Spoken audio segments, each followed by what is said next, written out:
Software ఉద్యోగం అంటే ఒకప్పుడు బెంగళూరు మాత్రమే గుర్తొచ్చేది. కానీ ఇప్పుడు సీన్ మారింది. దేశవ్యాప్తంగా ఉన్న నైపుణ్యం గల యువత చూపు ఇప్పుడు భాగ్యనగరం వైపు మళ్ళింది. ప్రతిభ ఉన్న నిపుణులకు, వైట్ కాలర్ ఉద్యోగాలకు హైదరాబాద్ ఒక కలల గమ్యస్థానంగా మారుతుంది. తాజాగా ఎక్స్ఫెనో సంస్థ విడుదల చేసిన సర్వేలో మన తెలంగాణ దేశంలోనే 3వ స్థానంలో నిలిచి సత్తా చాటింది. అసలు బెంగళూరు నిపుణులు కూడా హైదరాబాద్కి ఎందుకు రావాలనుకుంటున్నారు? మన నగరంలో అంత స్పెషల్ ఏముంది? ఈ వీడియోలో పూర్తి వివరాలు తెలుసుకుందాం. టాలెంట్ సొల్యూషన్స్ సంస్థ ఎక్స్ఫెనో తన 3వ వార్షిక నివేదికలో ఆసక్తికరమైన విషయాలను బయటపెట్టింది. సర్వేలో కర్ణాటక మొదటి స్థానంలో ఉంటే తెలంగాణ తన 3వ స్థానాన్ని భద్రపరుచుకుంది.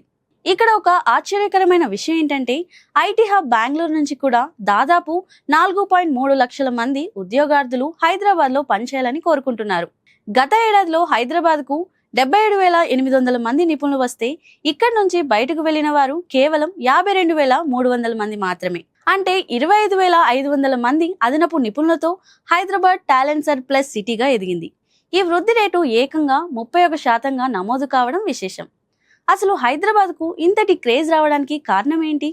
మొదటిది ప్రపంచ స్థాయి మౌలిక సదుపాయాలు మరియు వ్యాపార అనుకూల విధానాలు. రెండోది అంతర్జాతీయ కంపెనీలైన హైనెకెన్, మెక్డొనాల్డ్స్, మారియట్, ఎల్లీ లిల్లీ వంటి గ్లోబల్ సంస్థలు తమ క్యాపబిలిటీ సెంటర్లను ఇక్కడే ఏర్పాటు చేస్తున్నాయి. ప్రస్తుతం హైదరాబాద్లో 9.42 లక్షల మంది సాంకేతిక నిపుణులు ఉన్నారు. కేవలం ఐటీ మాత్రమే కాదు, బిఎఫ్ఎస్ఐ, హెల్త్ కేర్, ఫార్మా రంగాల్లోనూ హైదరాబాద్ గ్లోబల్ లీడర్గా ఎదుగుతుంది. ఏపీ, తమిళనాడు, పశ్చిమ బెంగాల్ వంటి రాష్ట్రాల్లో నిపుణులు బయటకు వెళ్తుంటే తెలంగాణ మాత్రం దేశ విదేశీ నిపుణులను ఆకర్షిస్తుంది. రాబోయే రోజుల్లో ఈ టాలెంట్ ఫుల్ మరింత పెరుగునుంది.